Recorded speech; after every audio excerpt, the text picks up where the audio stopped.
Pro 1, Kanal Inspirasi. Selamat pagi, Dr. Aryas. Ya, sepertinya kami mencoba menghubungi kembali ya pendengar Pro 1 dimanapun Anda berada, dan terkait dengan update ya COVID-19 di Kabupaten Ende hingga saat ini. Ya, kita sudah terhubung. Selamat pagi, Dr. Aryas. Pagi, Mbak Nia. Oke, ini sudah dalam perjalanan ke kantor atau masih di rumah ini? Ini masih mau siap-siap nih, Mbak. Mau apel dulu.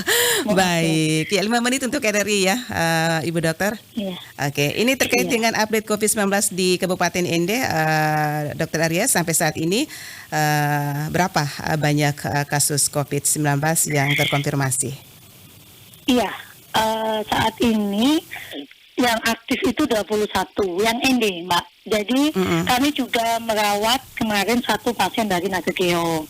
Dan tapi tidak dimasukkan data karena memang bukan dari ND, tetapi kabar duka jam 4.20 pagi ini pasiennya dari Nagekeo meninggal.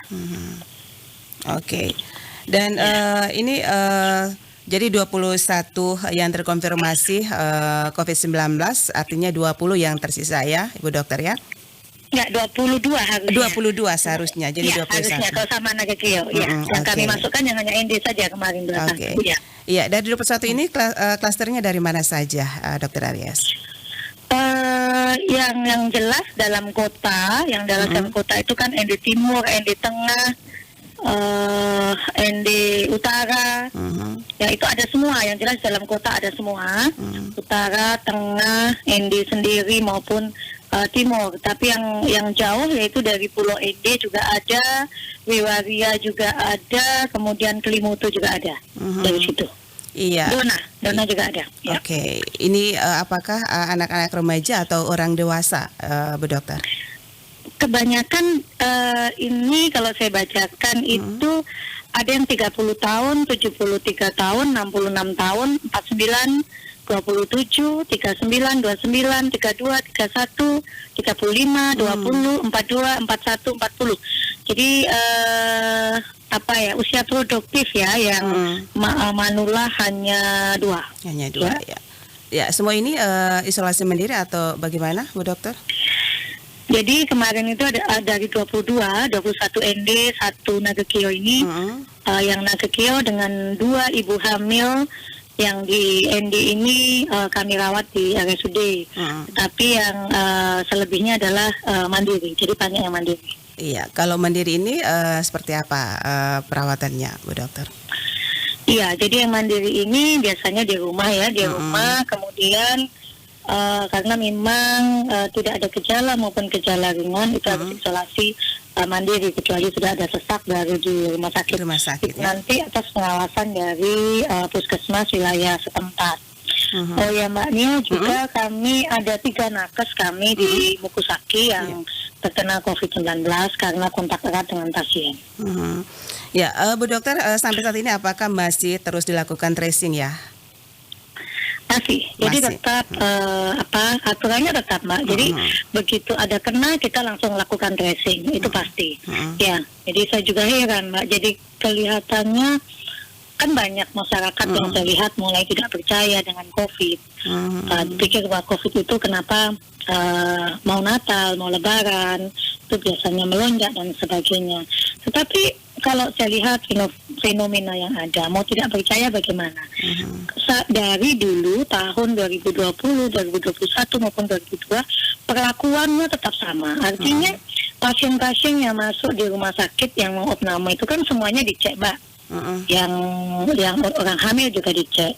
Nyatanya dari yang sekian jeda kita kosong semua itu memang kita tetap cek antigen kalau mau opname ataupun mau operasi ataupun mau melahirkan, tetapi hasilnya negatif. Tapi akhir-akhir ini dengan metode yang sama, dengan alat yang sama, itu jadinya positif. Jadi saya rasa memang COVID memang lagi berkembang di sini. Ya, apakah yang terinfeksi ini virus corona atau Omikron? Bu Dokter? Ya, kalau untuk Omikron memang tidak bisa kita mendeteksi dengan antigen maupun dengan PCR pun tidak bisa untuk jenisnya. Jadi kita memang harus kirim. Seandainya kita curigai, misalnya yang sering terkena adalah anak-anak, ada satu daerah yang tiba-tiba meledak dengan banyak, memang sampelnya harus kita kirim ke Jakarta, apakah ini jenis Omikron atau tidak. Tapi kalau untuk pemeriksaan antigen maupun PCR biasa, itu tidak bisa membedakan untuk jenisnya. Tetapi apapun jenisnya, terapinya tetap sama. Terapi tetap sama dan jelas pencegahannya juga sama. Harus vaksin. Jadi sampai saat ini hanya pemeriksaan PCR saja ya Bu Dokter ya? Ya, paling tinggi hanya PCR ataupun saja. TCM. Kita punya TCM di rumah sakit. Oke. Dan yang pasti untuk vaksinasi di kabupaten terus berlanjut ya, Bu Dokter Aryas? Terus berlanjut. Yang dosis 1 sudah 85 ke atas ya. Dosis keduanya 66, kemudian yang memprihatinkan adalah dosis ketiga. Itu masih sekitar 15. Masih kurang sadar. Jadi ya. Kalau saya lihat yang terkena ini juga sudah vaksin. Jadi yang belum vaksin dari 21 orang ND ini, kalau Nagakio itu ada yang meninggal tadi pagi di rumah sakit, itu memang belum vaksin dan juga pasiennya ada komorbid, sakit gula dan juga ginjal. Jadi memang komorbid ini yang paling penting, dan rata-rata dari 21 ini hanya 2 yang belum vaksin, yang lain rata-rata sudah 2 kali. Maka kalau saya lihat gejalanya juga sama sekali tidak ada maupun hanya gejala ringan batuk pilek biasa. Di rumah sakit yang kita rawat yang orang ND ini ibu hamil juga karena dia mau melahirkan, kedeteksinya. Jadi untuk COVID-nya sendiri gejalanya tidak seberapa ataupun tanpa gejala. Oke. Yang pasti terus melakukan perawatan ya dengan baik begitu ya Bu Dokter ya.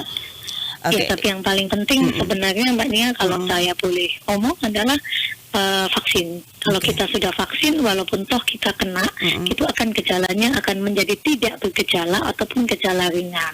Sehingga saya berharap akan menjadi flu biasa. Tapi kalau tidak pernah vaksin, kemudian juga pasien ini atau orang ini mempunyai komorbid, misalnya sakit gula, ginjal maupun darah tinggi, itu akan menjadi berpeluang untuk menjadi berat, akan mengakibatkan kematian. Iya, baik. Begitu. Ya, terakhir himbauan untuk masyarakat Kabupaten ND, Dokter Aryas. Himbauan saya tetap sama, Mbak. Apapun itu kita memang harus berdampingan dengan COVID, karena COVID ini memang sulit sekali untuk dihindari, tetapi kita bisa mencegah menjadi gejala berat bila terkena dengan vaksin. Mari kita vaksin bersama-sama sampai vaksin ketiga. Untuk nakes bisa sampai vaksin ke-4.